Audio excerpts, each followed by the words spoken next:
Hey, welcome back. Walk to Life, Part 3. So last week we left off while Kolton and I were bunkering down into a bed of sand on Tybee Island's beaches in Georgia, waiting to see if we had the courage to rise with the sun and start our continental walk. Georgia. We woke up early, rising with the first rays of the sun. Of course, only after being pelted endlessly with sand throughout the night. There'd been an undercurrent of worry since the moment we stepped onto the beach because of the signs posted up in both directions. Quote, "No overnight camping." The best thing we could do now was go. We faced our reality. All that was left to do in order to start was to pick up our stuff, touch the ocean, and walk the other way. We'd worked toward this moment for the last 3 months, and so it began. Rising quickly, we nervously embraced what we were about to embark upon.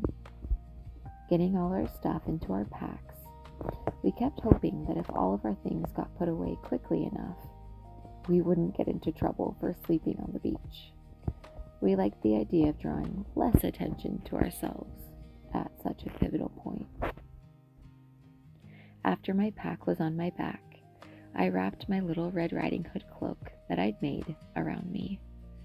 Kolton placed the wolf hat I'd made out of a couch cushion atop his head, and together we began a video to document the beginning of the most insane moment of our lifetime.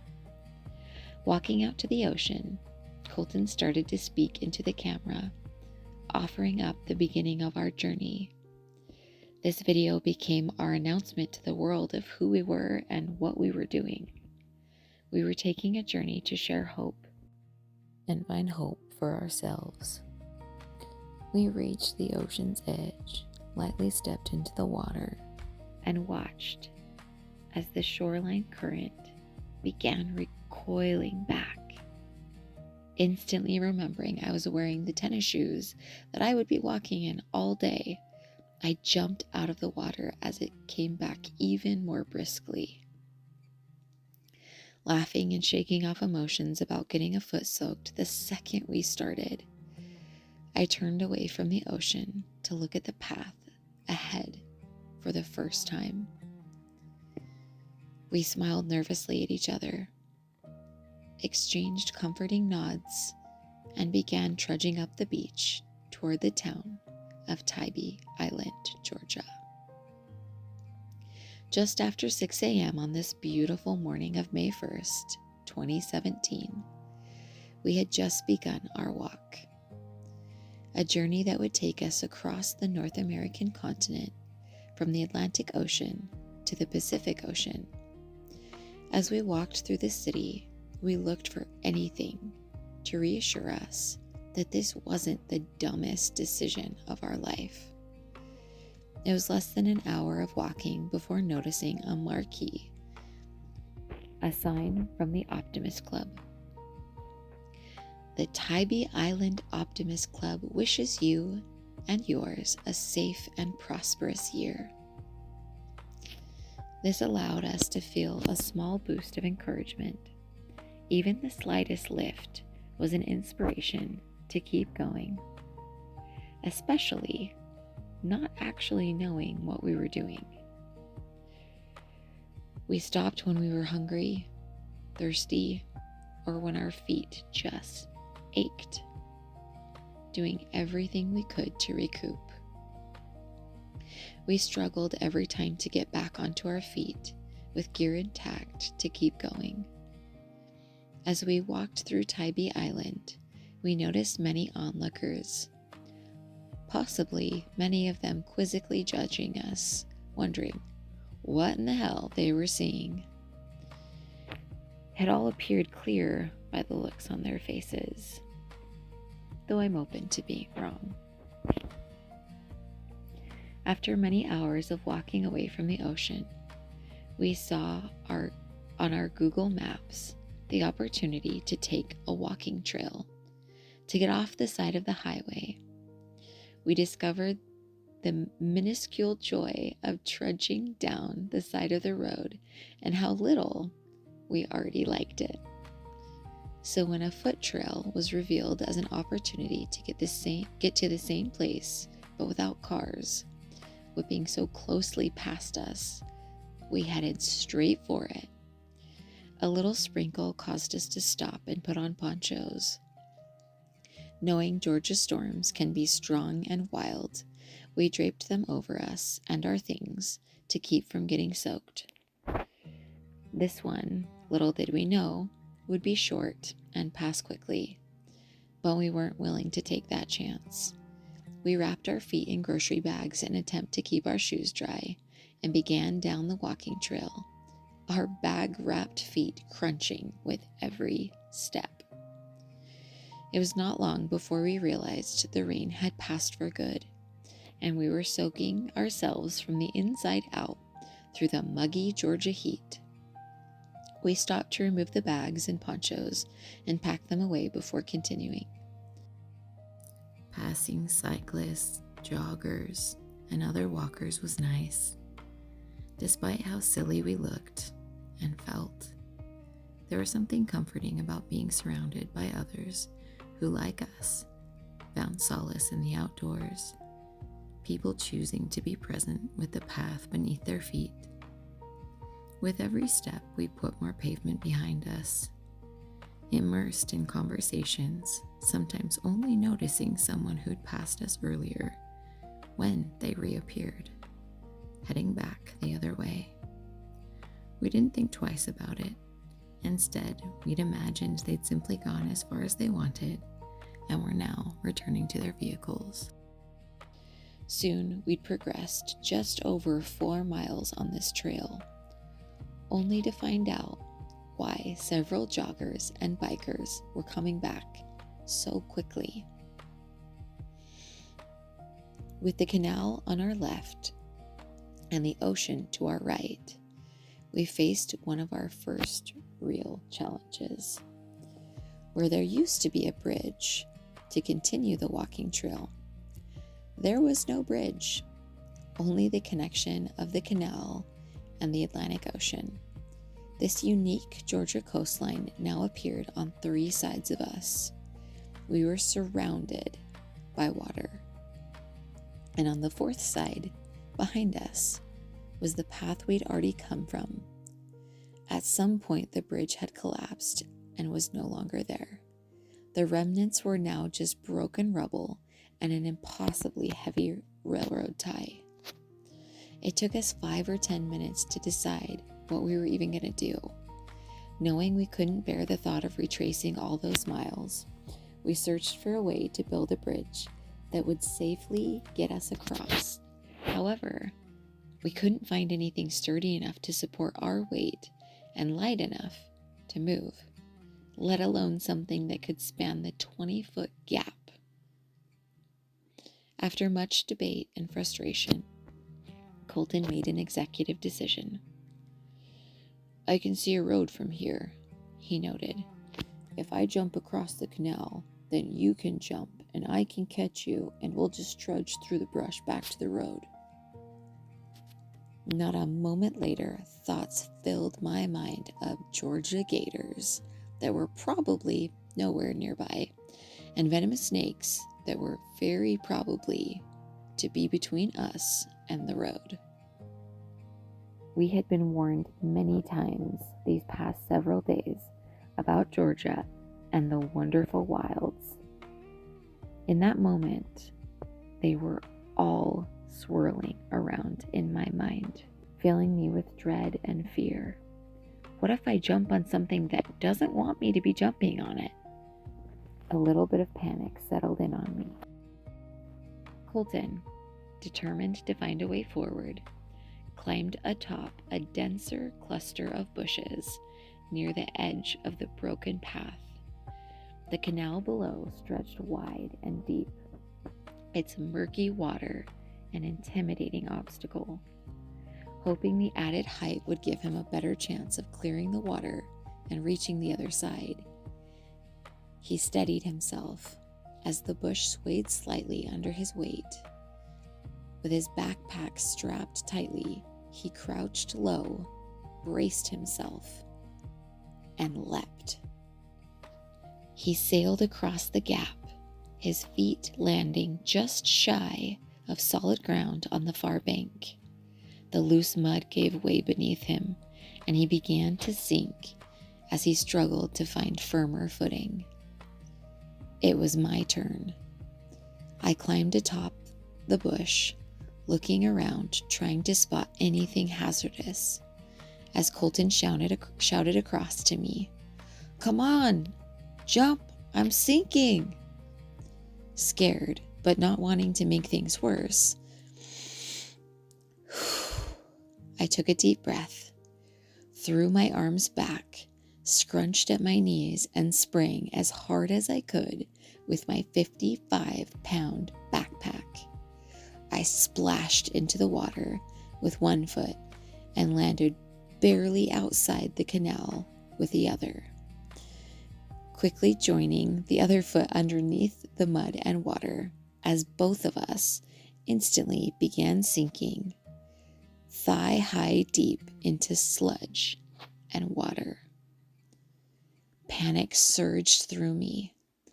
Kolton must have had his punch of adrenaline too, because he grabbed hold of me and my backpack and hoisted me over his shoulder, throwing me up onto the bank, despite it being rather steep above him. Without looking back, I scrambled the rest of the way up and immediately ran for the road, not slowing down for a second.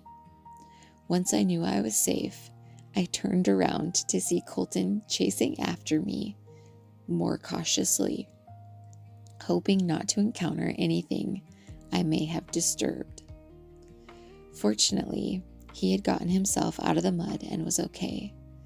The second he met me, I buried my face in his chest and bawled. Only half a day into our walk, and my shoes were soaked. I was covered in mud. My body ached from the weight of our packs, and I was completely exhausted already. How on earth was I supposed to make it across the entire continent? We haven't even made it to lunch yet. A heaviness filled my cry. Strong and stoic, Kolton held me without a word, silently waiting. Once I'd gotten my good cry out, we began walking again. Less than 100 yards up the road, we met a little stream. A small wooden platform led to the clear water, just a few inches deep and beautiful to observe. We went over to the stream to rinse our shoes, wash our feet, and clean ourselves up. The cool water rushed across my toes. I watched as a cluster of tiny sea turtles swam through the stream, likely on their way out to the sea. I was in awe at these adorable little creatures. Their presence made everything feel lighter. And us being cleaned up didn't hurt either. Once we caught our breath, had a snack, and replaced our shoes with the spares on our pack, we tied our washed shoes onto our packs, hoping to dry them.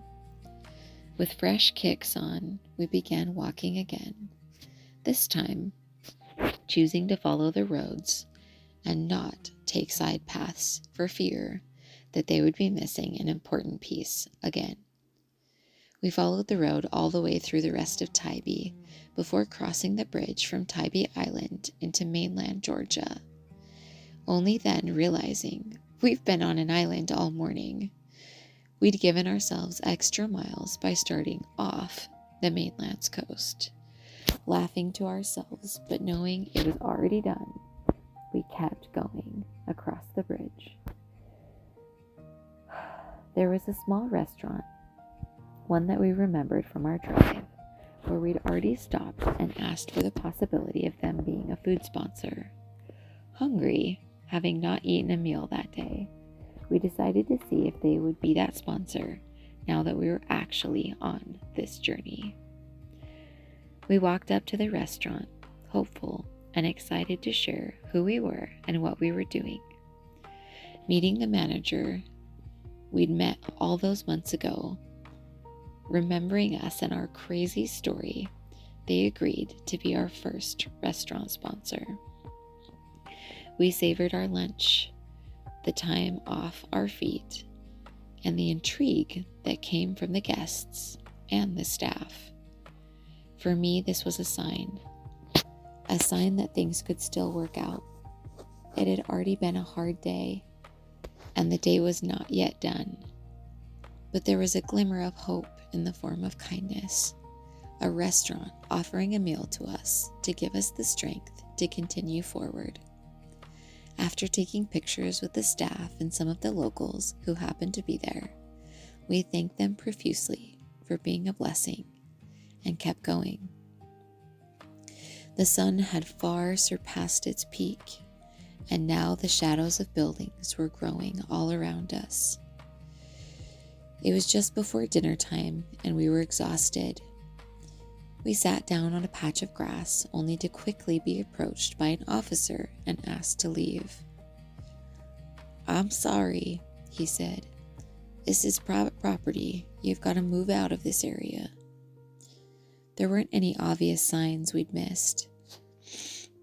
All we knew was that it was off the edge of the road, and it was a piece of softer ground. We meant no harm, and not wanting to cause trouble, we simply explained what we were doing and asked if he had any advice on where we could maybe sleep for the night. The officer was kind and offered a solution. "Up ahead, there's a fire station. If you go there, they might be able to let you stay for the night." Grateful for the idea, we checked our route to see how close the fire station was. Finding it about 1.5 miles away, we decided to take this slight detour. Following our map, we arrived at the station, shared our story with the local firemen, and asked if we could stay. "We can't have you stay inside," they said, "but you can camp out here." Pointing to a good area of the property, we could set up our things on a patch of lawn. Grateful for the space and the security of knowing where we were staying for the night, we decided that it was the best option. Just before 8 o'clock, our tent was set up with our gear set aside. Hopeful and hungry, we began poring through our phones, looking at what was nearby. Nothing within a quick walking distance. After several tries, we discovered we were in a zone where nobody delivered. We were bummed, but chose to surrender now at almost 8:45 p.m. We ate more of our snacks that were provided by our beautiful Puerto Rican family and decided to settle for the night. It wasn't long before a Georgia storm rolled in quickly, rain pounding against our tent as fierce winds whipped and tugged at its sides. The storm charged through, relentless and wild. The final rays of sunlight struggled behind the storm clouds, casting the tent in muted shades of gray for a fleeting moment.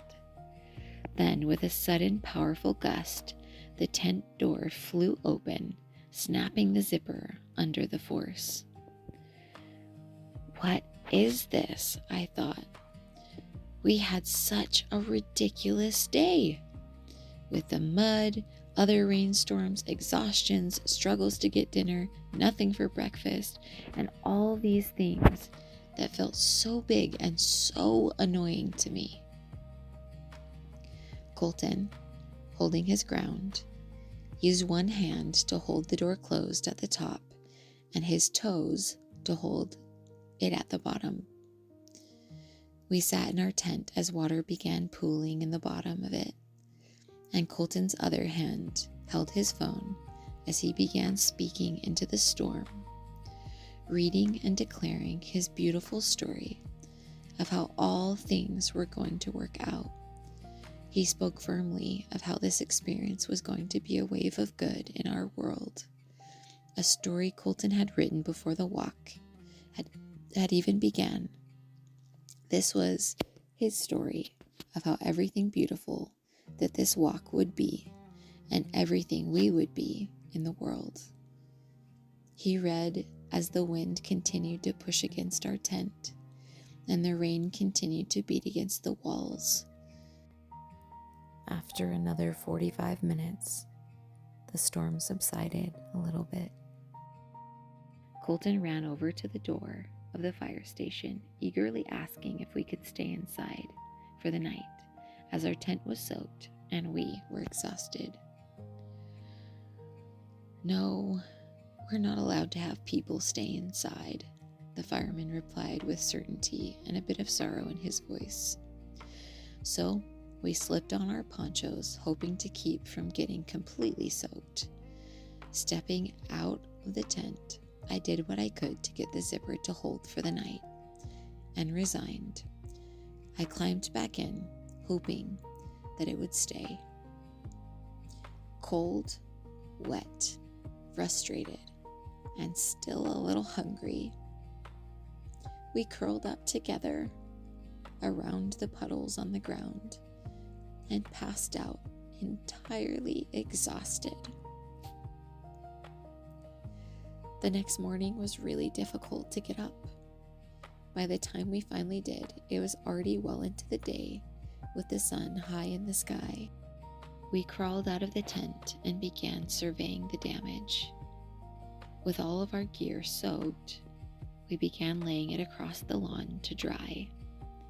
In the process, the idea of throwing away extra clothes that we decided we didn't need became a very quick reality.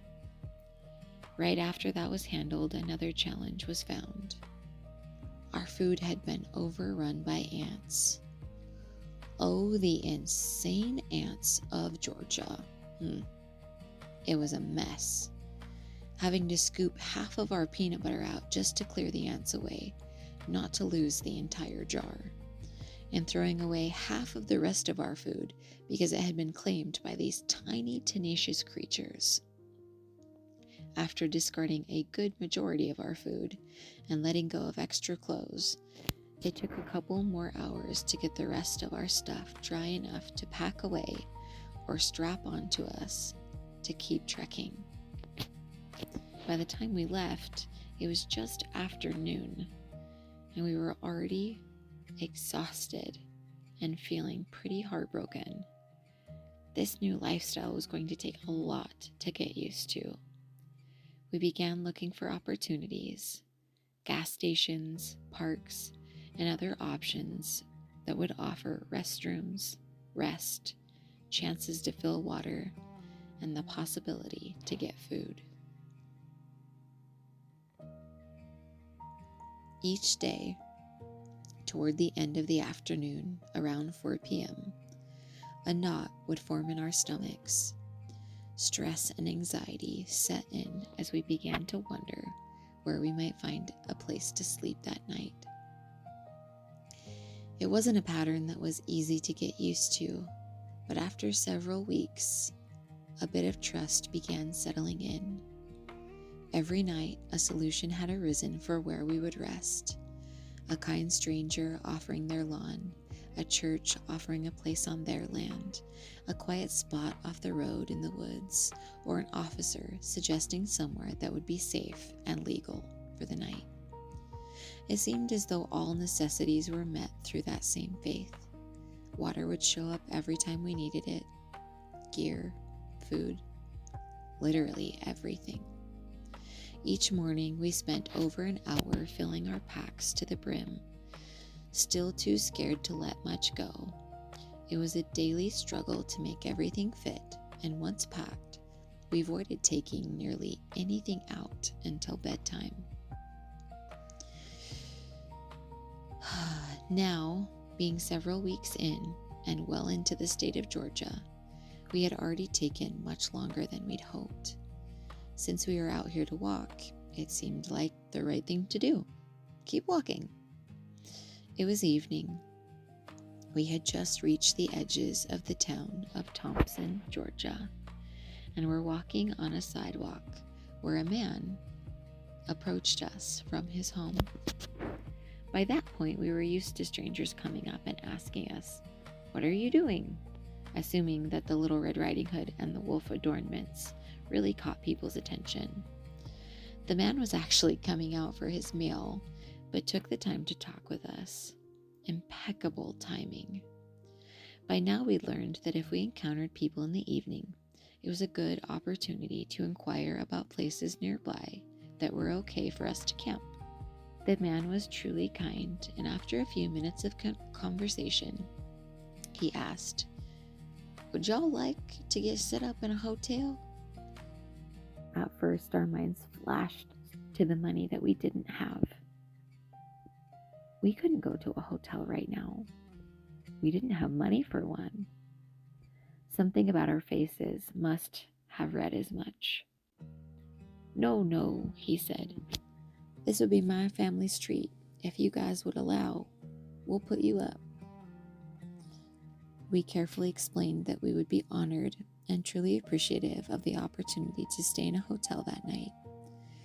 The only resistance left was confronting the fact that we would need a way to get back in front of their home to start again the next morning.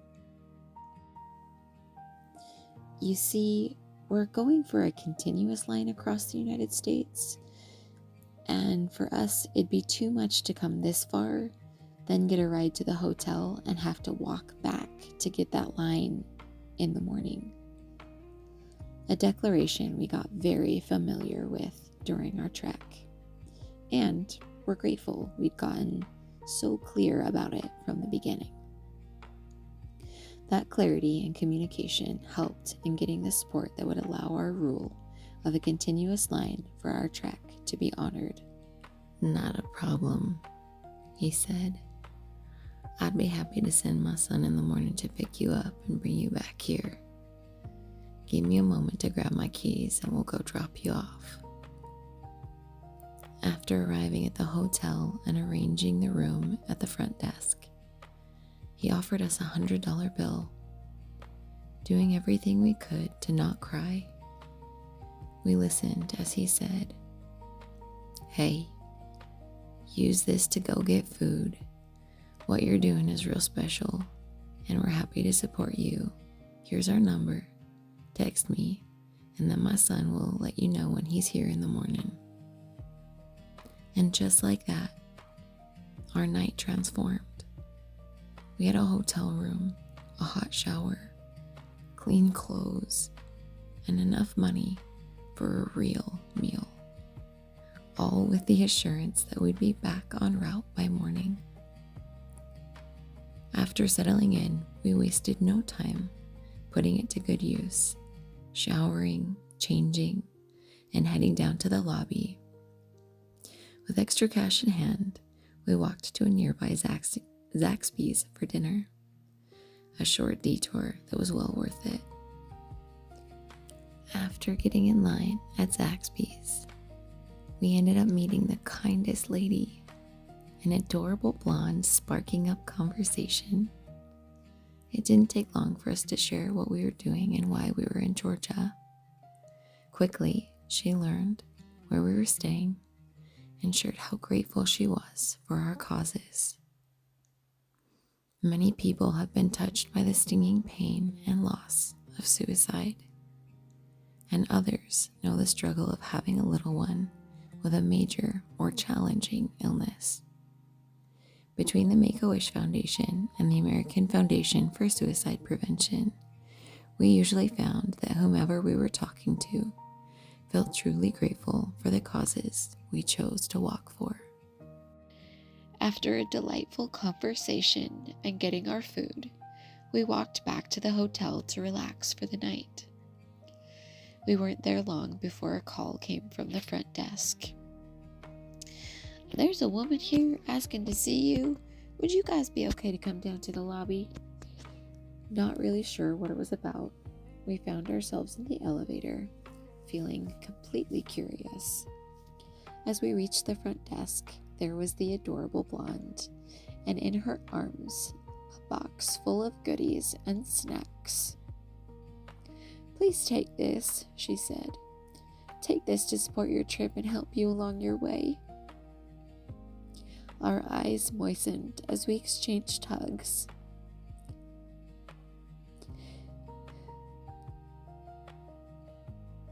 Expressed our gratitude, overwhelmed by the kindness that this town had shown us so far. We were full of hope and light. A lift that we truly needed after so many weeks of struggling to make progress in Georgia. After more hugs and expressing thank you again, we said goodnight and made our way back up to our room. Kolton and I cried.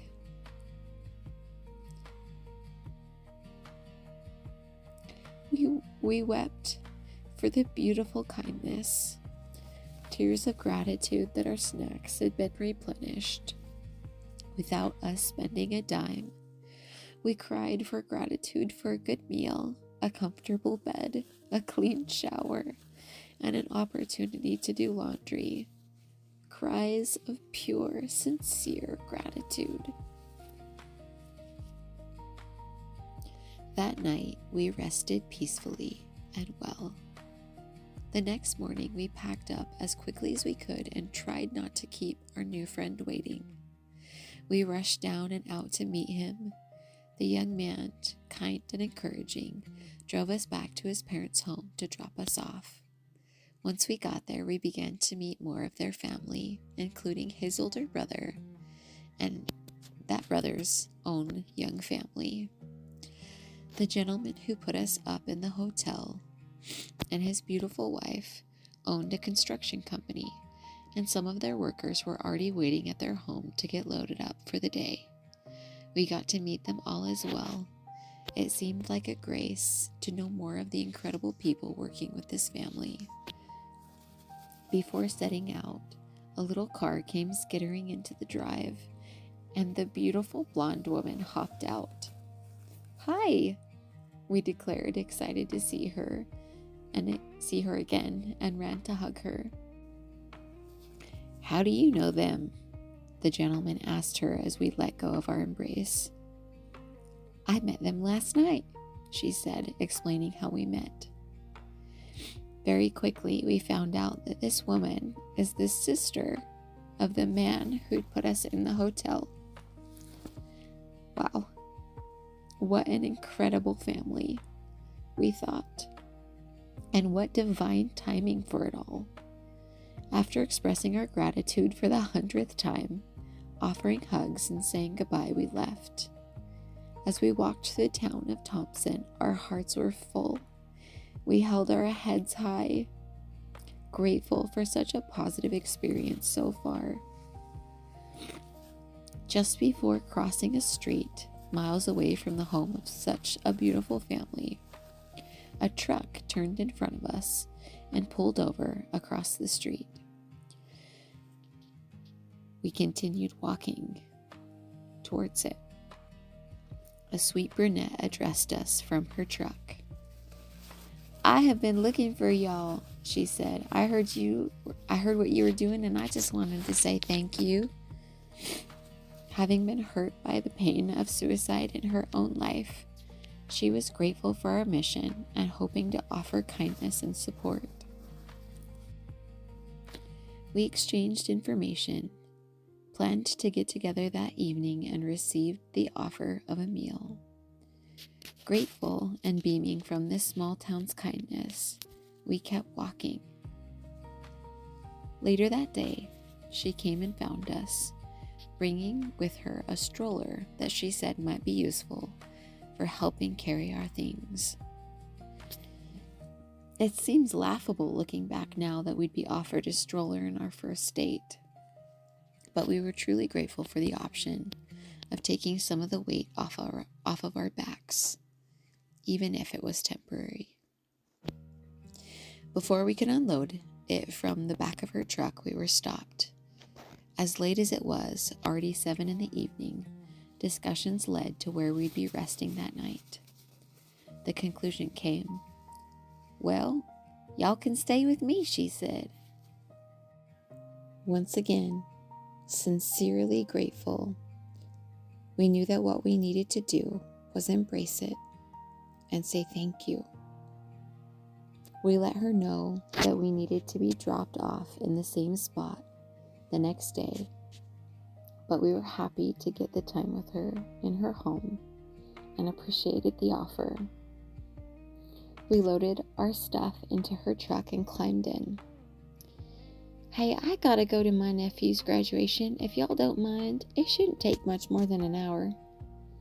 "Not at all," we said, and felt sincerely. "As long as we aren't crushing the party." When we got to the local high school graduation being held in their football stadium, we met up with her family, making our way through the crowd. Following her towards them, we were met with a wave of excitement. The moment she introduced us, laughter and recognition lit up their faces. "Oh my gosh, hi! Looks like you've managed to meet all of us," her sister said with a laugh. We looked around, realizing just how connected this moment was. There was her brother, the one who had put us up in the hotel, her sister who'd resupplied our snacks, and now our next host, a sister to them both. Whew. Somehow, without any of them coordinating, we had been welcomed by nearly an entire family, each encounter leading us right back to all of them. It felt like more than coincidence. It wasn't just a fun surprise. It was the kind of magic that reassured us we were exactly where we were meant to be. Totally blown away by the kindness of this family, we felt like we had become a part of it. We relished the opportunity to reconnect with all of them to celebrate and congratulate their son, who'd been awesome enough to pick us up that morning, even on his high school graduation day. After celebrations concluded, it was a short drive out to the country home that would be our rest spot that night. We enjoyed every minute, meeting her kids, getting to know them too. What was going to be a night became a weekend. We savored the rest of it and the whole opportunity, getting to know more of this loving family. We laughed with them, shared stories with them, shared meals with them, shared hugs, and eventually shared our goodbyes. Walking away from Thompson, we were lit up by the kindness of this incredible family. The way that they had come in, every single one of them, to meet us with love and light, support and kindness. We felt like we were on cloud 9 after interacting with what felt like angels. It was around this time in Thompson, while leaving, we began to realize one of the hardest parts of our walk wouldn't be picking ourselves up to carry ourselves forward every day. It would be picking ourselves up to carry ourselves away from new friends. We would learn the sorrow of saying goodbye, knowing that we might not see people again. And we didn't know how to put into words how deeply grateful we were.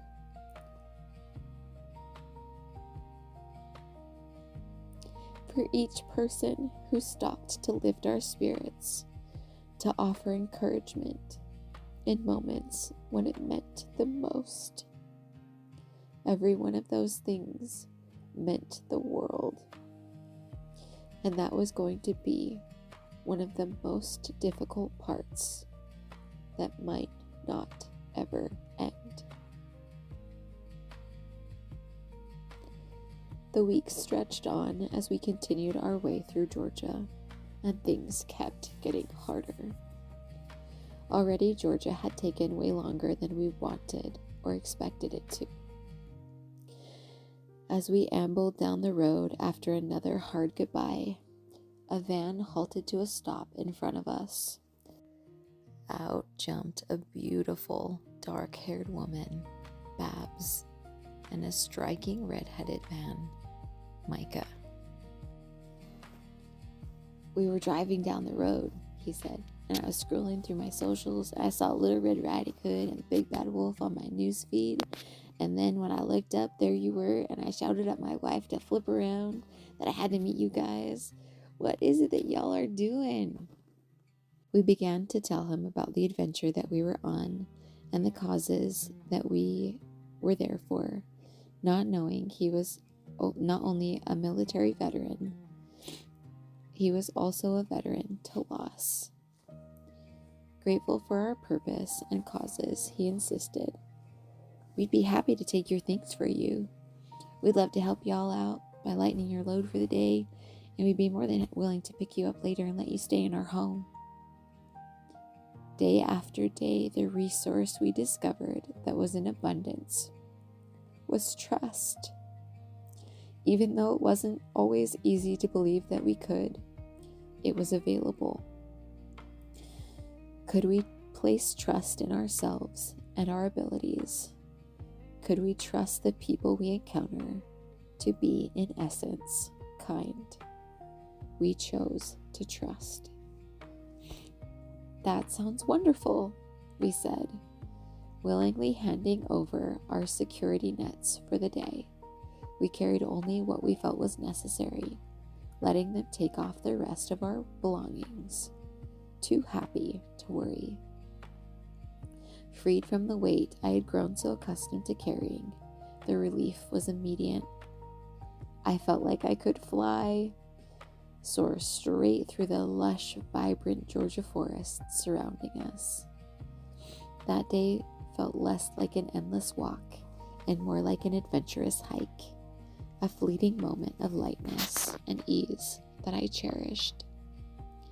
Continuing to stay in contact, we met up with them later, meeting their beautiful kids and being welcomed into their beautiful home, tucked away, cozy in the woods. The next several days, we fell in love. Taking the next day off, we chose to go on a hike with their family up Amicalola Falls. At the base of the falls was the entrance to the Appalachian Trail. It was such an honor to be in the presence of a trail that so many had walked, knowing that we were on our own trekking adventure, one like the adventurers who would take on that trail. Climbing the 604 steps up to the falls, we were a whirlwind of laughter and lighthearted chaos. Playful teasing echoed between each step. Piggyback rides being attempted, bursts of friendly competition had us racing ahead, only to pause and cheer each other on.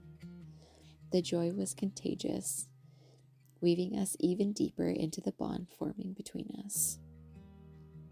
Memories were being made with wonderful friends who felt like new nieces and nephews, brothers and sisters. It was the first time since leaving Utah that we were taking the time to play for the fun of it. It was as if we were part of the crew. We savored our time with them, not wanting to move on. We walked again the following day after the hike and were hosted again by this same family that evening. The next day, we had plans to leave for real this time, giving them space to celebrate Micah's 40th birthday with his friends. By the time morning came around, we'd heard that all his friends had canceled. Unable to leave, feeling like his birthday was ruined, we secretly planned with his wife Babs to stash our things and come back at the end of the day to surprise him. We'd celebrate his birthday before leaving. Our plan went off without a hitch. We got dropped off with our falsely stuffed backpacks, said our goodbyes, and left. We enjoyed our day with our light packs and kept in contact so she could pick us up in the afternoon to celebrate our new friend. When the time came, we told her where we were, and she headed out to find us. Shortly after our message was sent, she pulled up and declared, "Hey, we're all set. They're having ice cream. Let's go." We met up at the local ice cream parlor to surprise him for his birthday. It was a fast drive there, only interrupted by a brief stop picking up his cake for the party later.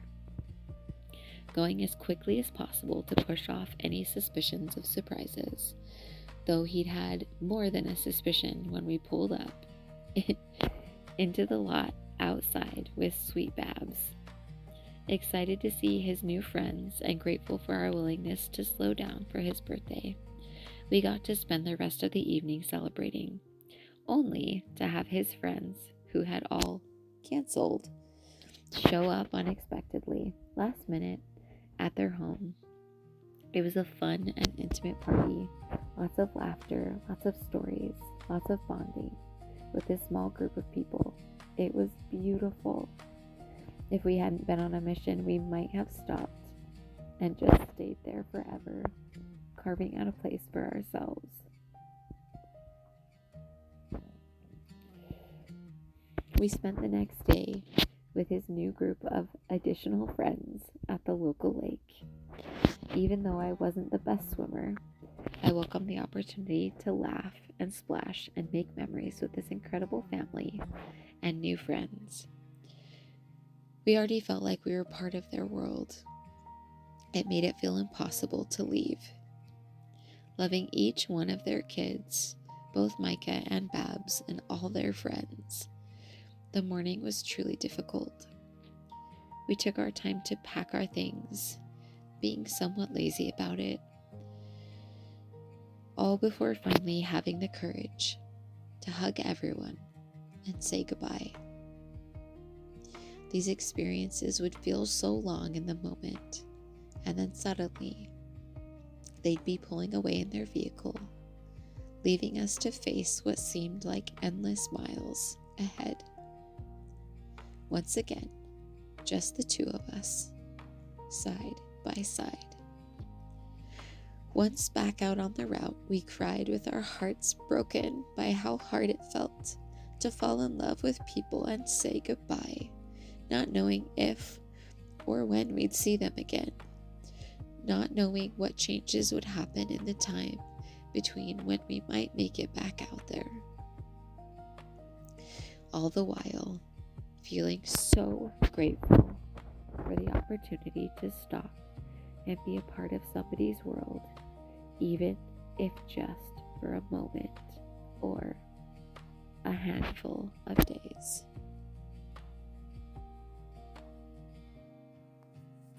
Saying goodbye never got easier, but not all of them were nearly as hard as saying goodbye to people that we truly fell in love with. As the weeks stretched on and Georgia just wouldn't end, another chance encounter unfolded. We came across a man in a truck as we were getting closer to the Georgia border. He stopped and insisted on hosting us. It was practically the first thing he said. We had much of the day left, but we were weary and worn. Georgia had been hard, and we were not opposed to calling it early that day. Taking us home to his family, we soon found out that he and his wife had done a very similar trek to ours, 1,000 miles from Georgia to Texas. I remained at their table that night after receiving so much kindness and support from his lovely wife and daughter, who'd helped me unpick all my braids to brush out my hair for the first time on our trek, to make sure there were no ticks. Thankfully, none in my hair, just bunches of them on the side of the road, and a few we'd caught in time on other parts of our bodies. I sat with my freshly washed hair at their dinner table and asked very directly, "You know what it's like to do what we're doing. if you could give me any advice to help us make it, what would it be?" "Well," the woman spoke up, "when we were on our trek, the thing that we learned was whenever somebody gives you anything, you just say thank you. You never know how denying their opportunity to serve is denying them blessings. So, if there's something you don't want, say thank you, pay it forward. But regardless, when given the chance, whenever someone offers with kindness and appreciation, say thank you and allow them the opportunity to give." She proceeded to share her own miraculous experience with why she believed in receiving. The only thing I remember from her story now is that I knew without a doubt it was going to matter for me to genuinely try this on. It was the most unexpected advice. It wasn't about hydrating or stretching, pacing yourself, making connections, or anything like that. I didn't totally understand everything that she'd said to me, but I decided to remember it and let it sink in, believing that at some point I would understand why that was her advice. We were now almost to the border of Georgia and Tennessee.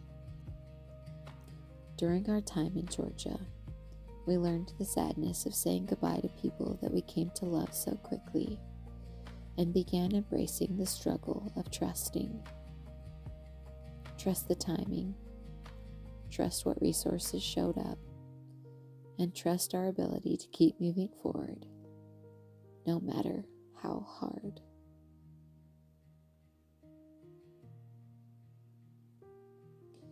Tennessee. The last week in Georgia had been beautiful.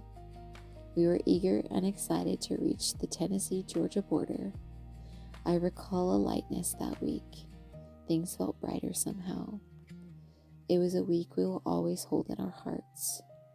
We ended our time in Georgia by making a lifelong friend who not only welcomed us into her home, but also into her heart. She had been through a lot, and at the time, it was a miracle and a blessing to be allowed into all of it, connecting over our shared compassion, understanding of resilience needed through challenging things, and our appreciation of life. We showed up as friends, not realizing it was because we were destined to be friends. After talking, she realized Kolton urgently needed an upgrade to his backpack for the journey. The awkward weight distribution from our overflowing backpacks was hard on Kolton's body. She generously offered to sponsor a new backpack, a gift that would support him through the rest of our trek.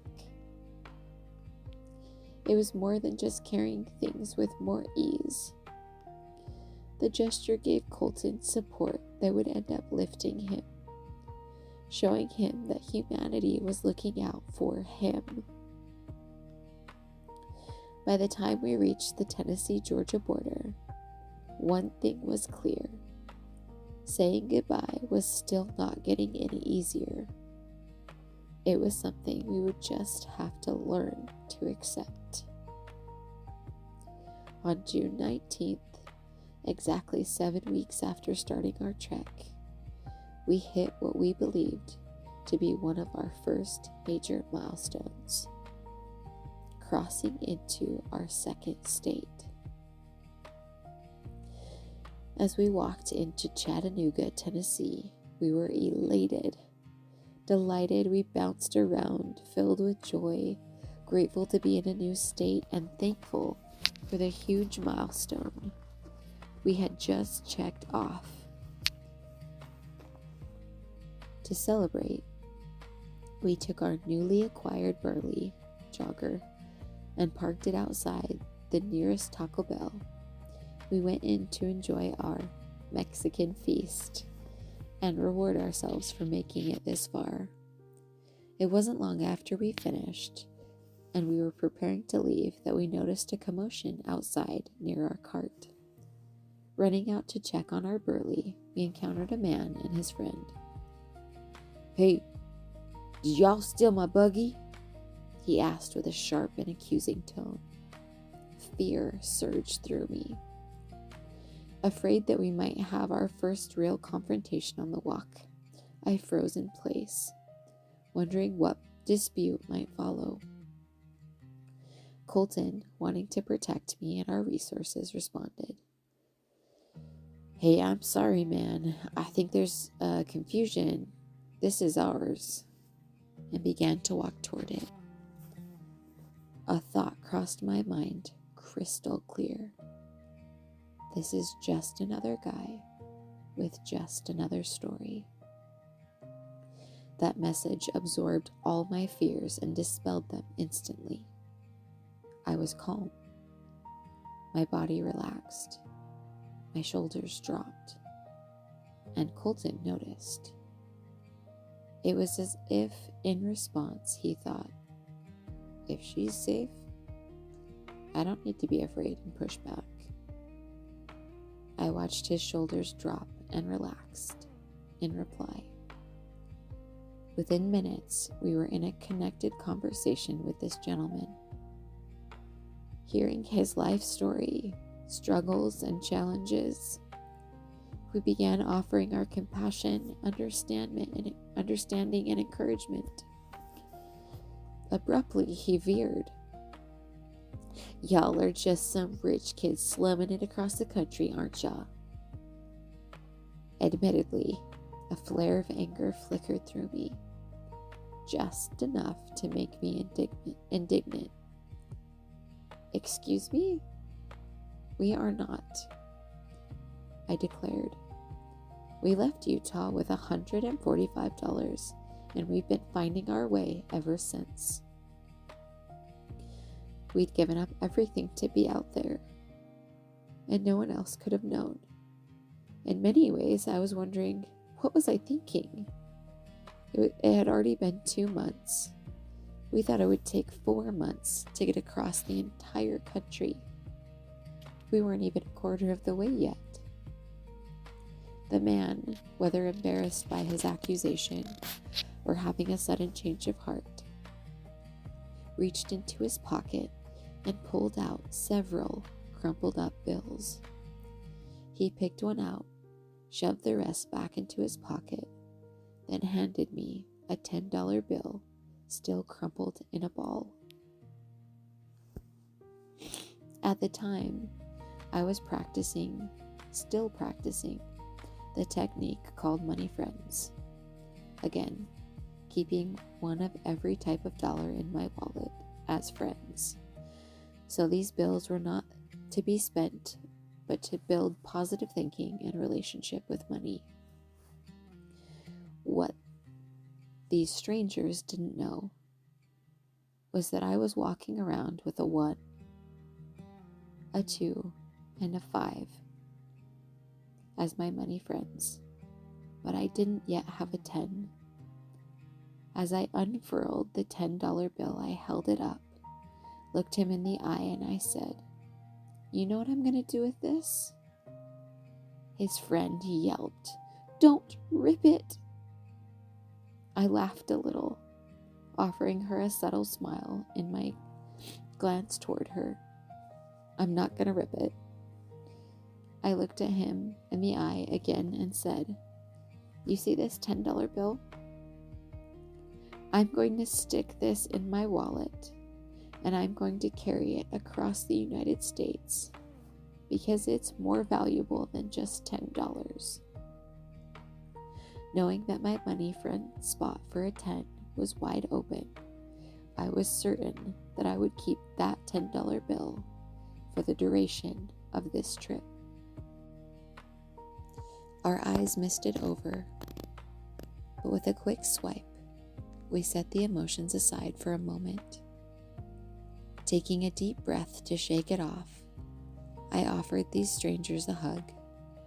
Kolton used the moment with the attention off of him to pull out a few supplies that had been donated to us the week before to share with this new friend, offering him some things to help him along his way. At the time, Chattanooga was considered one of the top 10 most dangerous cities in the United States, which we didn't really know at that point. As we walked through what some would call the hood, we waved and smiled, focusing on our path, knowing that whoever we were meant to talk to, we'd end up chatting with. Some waved, most just looked in wonder and confusion as Little Red and the wolf walked through the neighborhood. Getting to the edges of the city where the buildings and man-made resources began to stretch out, we found ourselves once again wondering, where would we sleep? It was already after 8 p.m. and the sun wouldn't be up for much longer. We knew that now was the time to figure out where we were going to sleep, so we'd have enough time to walk to it. It was clear that the winding road ahead, with little to no shoulder, would be safer to tackle in daylight. As we stood at its edge, staring down the road, while it seemed to stare back, we chose a different path, believing it would lead us to a place to rest. We trusted it and veered off our direct path.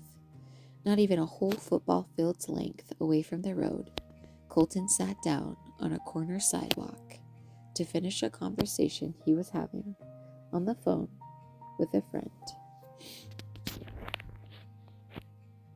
While Kolton was on the phone call, I continued to search for a place to sleep. By the time his call was coming to an end, we were nearly out of daylight. Before he had a chance to get off the call, I noticed 3 men walking in our direction. Without hesitation, my brain said, "They know," and I bounced off toward them to talk. Kolton, quickly realizing that his 5-foot-tall girlfriend had just bounced off toward 3 tall strangers who all appeared to be drinking, he quickly ended his phone call and came over to see what was up. By that point, I had made more new friends and was explaining our need for a place to rest that night, asking about potential camping spots. We discovered these 3 weren't locals either. They had come down for their own adventures, enjoying rock climbing in Tennessee. They surprised us by saying they knew where to camp and that we couldn't have been in a better spot to meet them, because one of the spots they knew was just through the trees and up the hill. Now, I know what you're thinking. This is how horror movies start. Following strangers into the woods just after dark, right? Well, we did it anyway.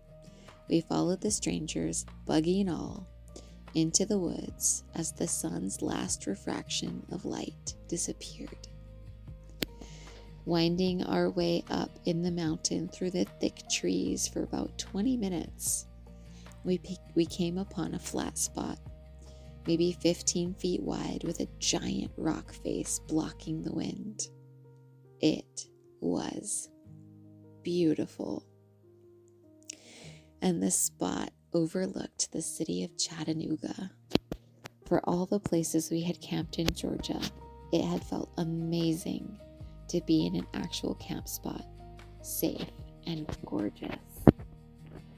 We struck up a fire using a long-term fire log that had been given to us from a local in Georgia a couple weeks before, and enjoyed conversation for hours before they hiked back down the mountain, leaving us to rest for the night.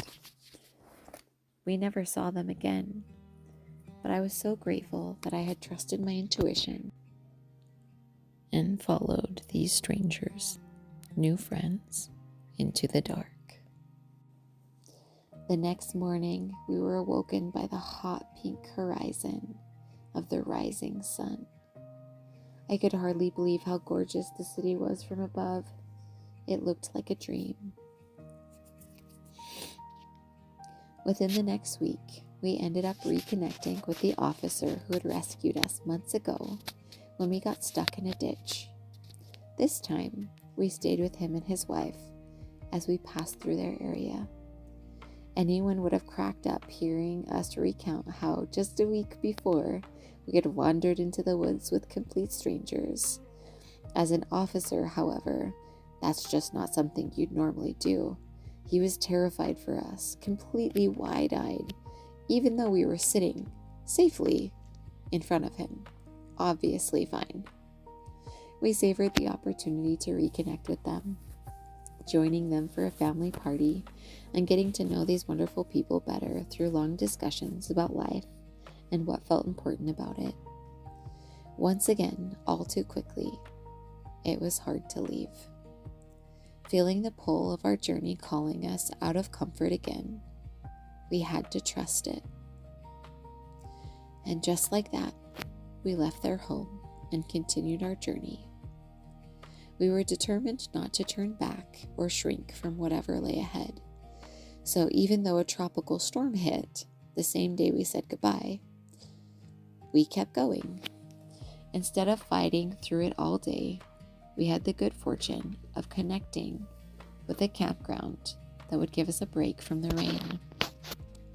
Through a series of seemingly random events, we ended up having an officer place our things ahead on our route at a local campground where we could pick them up. In the process, we seemed to have no other obvious choice except to let our burly jogger go. With the unpredictable and skinny roadsides in Tennessee, we felt it was divine intervention orchestrated to keep us safe. The series of events was nothing short of miraculous timing and unexpected experiences. Kolton and I had veered off to the side of the highway to take a break and regroup. We rested just out of the way of the slick black roads that slowly climbed the rock face before us. For the most part, we felt unconcerned for our safety. But there were several moments of anxious hesitation as nearly a dozen semi-trucks hauling logs passed by on the narrow and windy road. If that wasn't exciting enough, the tropical storm had made the air foggy, thick, and hard to see through. During our break, we sat on trifold chairs that had been donated to us during our second week since walking away from the beach at the Atlantic Ocean. We sat quietly with each other as stacked logging trucks and other vehicles came into sight and then disappeared, along with fading sounds of wet tires flinging water from the road. After about 10 minutes, a van pulled off to the side. A sweet, caring woman who was concerned for our safety unrolled her window and began asking if we were okay and what we were doing. Once we explained, she insisted we get into the van to stay dry. Our rain jackets and umbrellas were just beginning to fail to keep us dry, so we agreed and got inside. The storm really settling in. There were no middle seats in the minivan, and we quickly found out she was a caregiver for a gentleman who was a paraplegic. It was his van, and she was headed back to his home to help care for him. A few minutes went by, and she became more insistent that we come with her. She didn't feel right leaving us in such hazardous conditions. Kolton cautiously accepted. We loaded the rest of our gear into the van. Shortly after arriving at the man's home, tensions between him and the woman built up. Unresolved conflicts surfaced, leading to an abrupt decision. He fired her on the spot. At first, his frustration was directed at her for bringing strangers into his home, knowing the vulnerable state in which he lived. Tensions continued to run high as he called his sister and local dispatch. Yet, as the situation unfolded, his demeanor shifted. The hostility between them remained, but soon he expressed gratitude for our presence, admitting that having us there made him feel safer.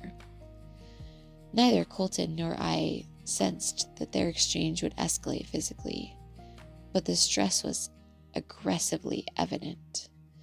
We stayed present, offering quiet support as they navigated resolve. It wasn't just the homeowner who felt this way. The woman who had picked us up also voiced her gratitude as we helped her pack her belongings into her vehicle, offering support in whatever way we could. His sister, who arrived shortly after, expressed the same sentiment. She couldn't quite explain it, but she felt like we were meant to be there, like we had unknowingly played a role in something bigger. Then, completely unexpectedly, even the officer on the scene acknowledged our presence, thanking us for helping to ease the tension and keep the situation from escalating further. "It could have been a lot worse if you two weren't here today," he said. "Thank you for being here." We couldn't have known. We were only showing up as ourselves, taking the next right step on our path. All this led to us letting go of our burly jogger because it didn't fit in the back of the police car, the vehicle that'd be bringing us back to where we'd left off. This honorable officer offered a backpack from his trunk. Even though it was almost as big as me, the pack was a resource that we needed to transition from Kolton pushing most of our gear to me carrying more of what we had with us. The officer gave us a ride back. Without gear, we knew we'd make it up the side of the mountain safely. We made quick time of the few miles between us and where our packs were dropped off. There was still a huge chunk of day left when we arrived at the campground, but being constantly poured on isn't the easiest weather to travel in. We figured out quickly that a tropical storm in the south was nearly impossible to stay dry in, especially without proper gear. So we called it early that day and arranged to stay at the campground, waiting under pavilion for a break in the storm. Finally, we set up for the night, hoping our new tent Kolton's dad had sent us would survive the crazy weather. We had made friends with our neighboring campers, exchanging stories, sharing adventures, and food. It was beautiful, having such a joyful time with friends who were strangers only hours before. The first night we were there, the storm raged outside our tent, water pounding against it. We were grateful for the tarps we now had, helping keep everything and us dry. Though the storm had settled a bit, something else was happening in the forest that night. Half asleep, I began to hear an echoed crackling. Kolton, jerking awake, rolled over on top of me, bracing himself like a human shield. Then there was a loud thud outside our tent. He waited a moment until everything went quiet, then rolled back over to go back to sleep, a little shaken by whatever was going on outside, but unwilling to climb out and find out. "Hey, do you know what you just did, Colt?" I whispered into the dark. Do you know what just happened?" "Protect the queen," he declared into the night. Whatever I said next was met with no response. He was always quick to sleep. I focused on calming my racing thoughts to get some rest. Eventually, I fell back asleep. The next morning, I left the tent and wandered to the bathroom. When I came back, Kolton asked, "Did you see what joined us in our campsite last night?" At first, I thought he might have noticed prints or other markings from a large animal, such as a bear. Totally blown away, I noticed the tree and was flabbergasted. In the night, a tree had fallen near our tent, and the branches lay across the ground as if they'd fallen in a circle around the outside of our tent. He looked back at me equally amazed, and I said, "I know." Since before our walk, we'd been practicing a simple technique, putting ourselves in a bubble. I thought it was something we did for comfort to reduce anxiety. At night, we'd imagine a big bubble around our tent, the room we were in, or the house we were staying in. We'd picture something strong guarding the bubble, keeping us safe. Sometimes we'd add fun details like positive dream dust or imagining colors and smells that brought serenity. That morning, I stood amazed, gazing at our tent encircled by fallen branches, yet completely untouched, as if a protective bubble had formed around it. We spent the rest of our time at the campground in awe, enjoying our time with friends and marveling at the events that had kept us safe that night. If we had placed our tent just a handful of feet in a different direction, it could have been a very different experience. After a peaceful second night, we woke up early just before dawn. It was around 5 a.m, and the campsite was still. Exhausted, but content with our stay at the first legitimate campground, we packed up in the cool early light. Grateful that we'd already said goodbyes to our new friends the night before, we slipped out quietly and continued on our journey. I remember that day so vividly because we kept finding places to rest, and my word, did we need it. Tennessee was the first state where we truly pushed our limits, rising before dawn, walking deep into the night, and doing whatever it took to keep moving forward. The heat was relentless, the humidity thick. We welcomed opportunities to walk after dark, especially with the expectation of a host ahead. As we walked down one of Tennessee's winding hills, there was a lightness in us, brought by a local's promise to pick us up after work and take us back to her home to rest. Soon, she'd be off and headed our way. It was past 10 p.m., and we pressed on, walking through the farmlands lit by very few streetlights. Suddenly, I heard rustling in the plants behind us. A half a dozen or more giant farm dogs were growling. We knew the farm dogs were just doing their job, but the darkness, the hour, and the number of dogs made me panic inside.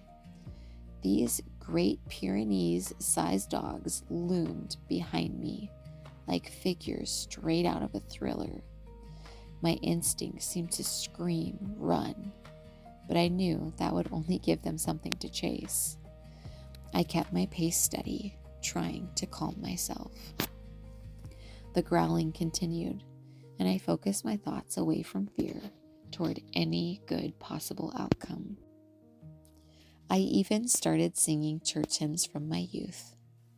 I needed a familiar tune to help direct and quiet my thoughts. Eventually, the growling faded, and I laughed at how the fear had brought me right back to my roots. Not long after, we were finally picked up, grateful to be out of the dark and away from the dogs. We made our way through Tennessee surprisingly fast, reaching Nashville in time for the 4th of July.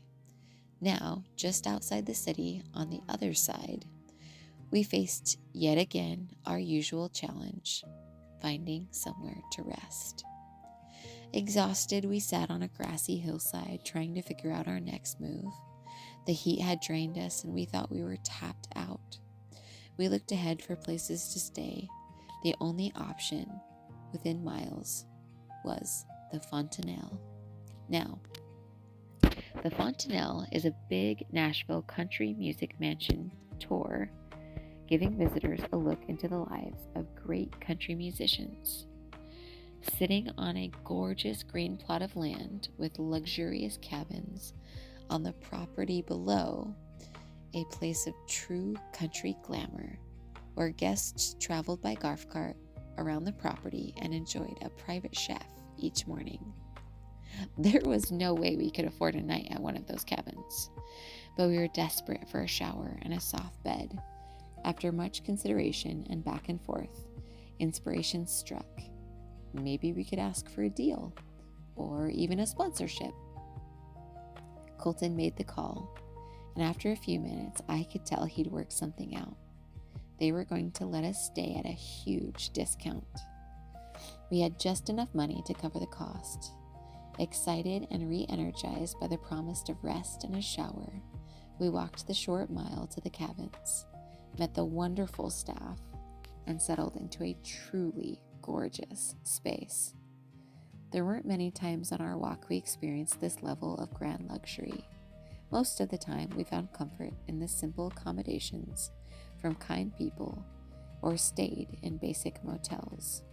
But for this one night, we felt like rock stars, enjoying the beautiful estate, cruising around on golf carts, and sleeping in a super comfy bed, cozy, comfy bed, and waking up to a private chef.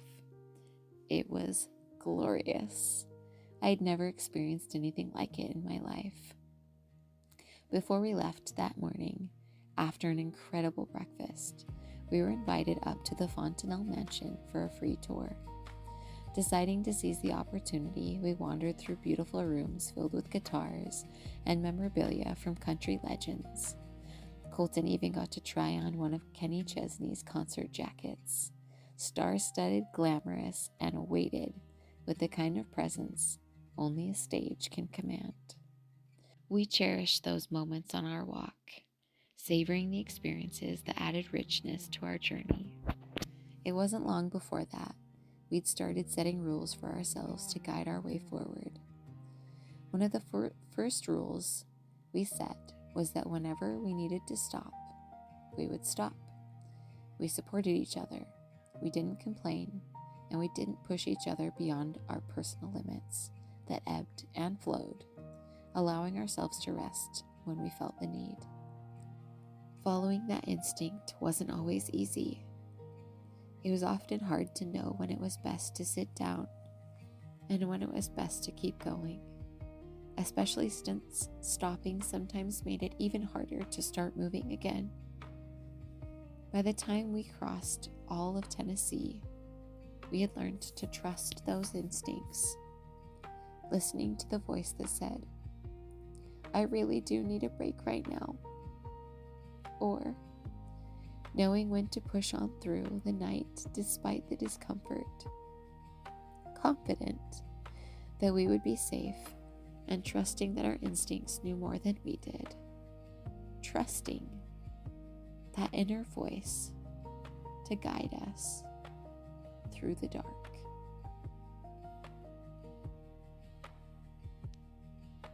Join us again next Thursday to see what lies on the road ahead.